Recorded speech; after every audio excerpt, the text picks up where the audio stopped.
Have you ever noticed how almost your whole life can feel like waiting?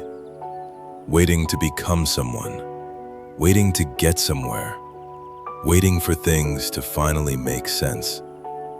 From the time we are children, we are taught to lean forward, to prepare, to improve, to become.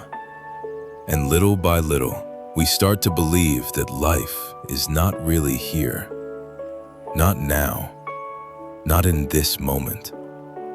Life is somewhere ahead of us, just beyond the next success, the next relationship, the next breakthrough, the next version of ourselves. So we keep going. We keep chasing. We keep telling ourselves, soon. But what if that feeling of being far away from peace is not because peace is far away? What if it only feels distant because you've been taught to look for it in the future? That is the strange thing. We spend so much of our lives treating the future like home, as if the point of living were to arrive at some final moment where everything settles, everything fits, everything stops asking something from us. But that moment never comes. The future is always an idea, and when it finally arrives, it comes as this, as now. That's the whole trick. We miss life because we imagine it is happening somewhere else. We think the point is the next step, the next answer, the next chapter. But life is not waiting for you at the end of your plans. It has always been here, quietly happening while your mind was running ahead. And that is why so many people feel tired in a way sleep cannot fix. Not because their bodies are exhausted, but because their whole being is stretched toward a horizon that keeps moving. They are always trying to get to the moment when they can finally rest, finally breathe, finally feel okay. But you cannot arrive at rest by chasing it. You cannot reach peace by making it another goal. That only turns peace into one more thing to earn. And isn't that what we do with everything? We turn even the most beautiful things into destinations. Presence becomes something to achieve. Calm becomes something to master. Home becomes somewhere else. But home was never somewhere else. A fish does not search for the ocean. It lives in it. Only a human being with this wonderfully anxious mind could swim through water crying, "I must find the sea," while never noticing it is already surrounded. That is very much our situation. We keep looking for what we are already inside of. And because this is so simple, the mind misses it.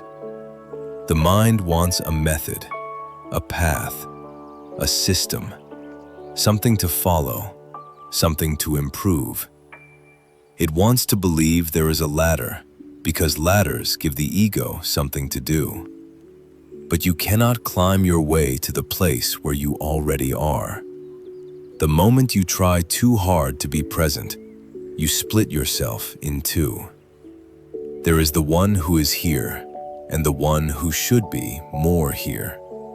The one who is calm and the one trying to become calmer. And now, instead of living, you are supervising yourself, watching, correcting, managing. That is such a lonely way to live. Always standing just outside your own experience, clipboard in hand, judging whether you are doing life properly. But this is life. This breath, this room, this strange little moment. Not later, not when you've figured yourself out. Now. And I think, if we are honest, a great deal of this chasing comes from fear. We keep moving because stillness feels dangerous. If I stop running toward the future, I may have to feel what is here. The sadness I have avoided, the uncertainty I have covered with busyness, the emptiness I have tried to outrun. So when people hear, "Be here now," they imagine it means floating in some peaceful spiritual glow. But often, when you stop chasing, the first thing you meet is not bliss. It is yourself. The parts you postponed, the rooms you never entered, the feelings you kept pushing aside. And that, too, is home. Home is not a perfect place. It is the place where nothing in you has to pretend anymore. Even the restless parts belong. Even the grieving parts belong. Even the confused and unfinished parts belong. A real home does not reject you for arriving messy. And something begins to soften when you see that. Not because all your problems disappear, but because the war begins to stop. You no longer need this moment to be different before you allow yourself to be in it. That changes everything. Then a simple cup of tea feels strangely complete. The sound of traffic at night, wind moving through trees, a quiet pause in conversation, the way light falls across a wall. These things start to feel alive again, not because they changed, but because you are no longer elsewhere. You are finally touching your own life. And this has nothing to do with becoming passive. It does not mean you stop planning or caring or creating. It simply means the future returns to its proper place. A useful tool, not a god. Plan when it is time to plan. Act when it is time to act. But do not hand your soul over to tomorrow, because tomorrow never meets you as tomorrow. It always meets you as now. So if you cannot live now, when exactly do you imagine life will begin? This is why life is much more like music than like a journey to a destination. The point of music is not the final note.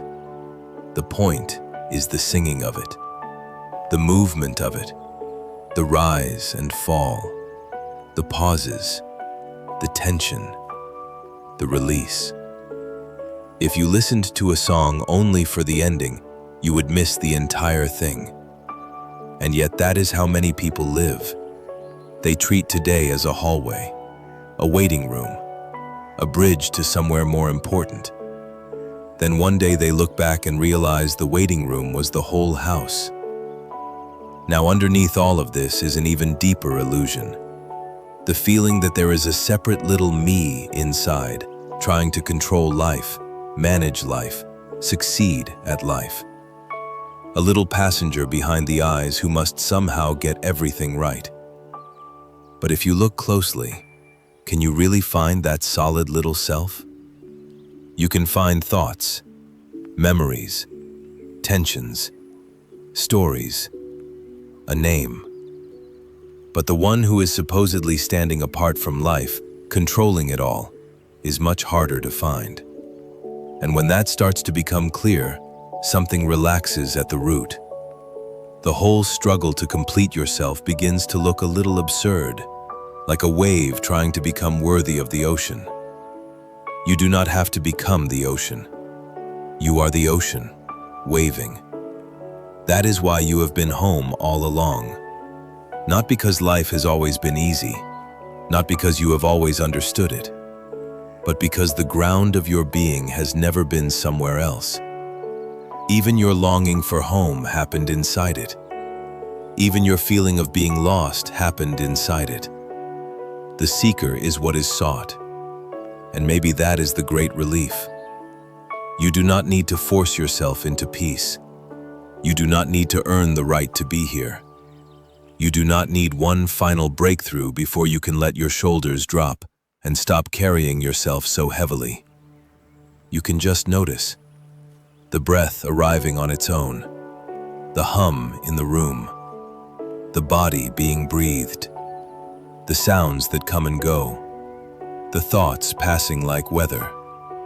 And right in the middle of all that, something quiet, something open, something that has been here through every stage of your life.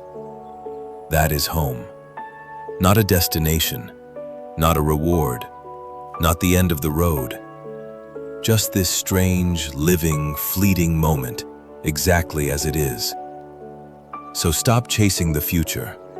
Let it come when it comes. It will arrive, as always, in the form of now. And when it does, meet it gently. Not as someone still trying to arrive, but as someone beginning to see that the life you were looking for has been here the whole time. The door was never locked. The ground was always beneath your feet. And the peace you thought was waiting for you somewhere ahead was quietly breathing with you all along.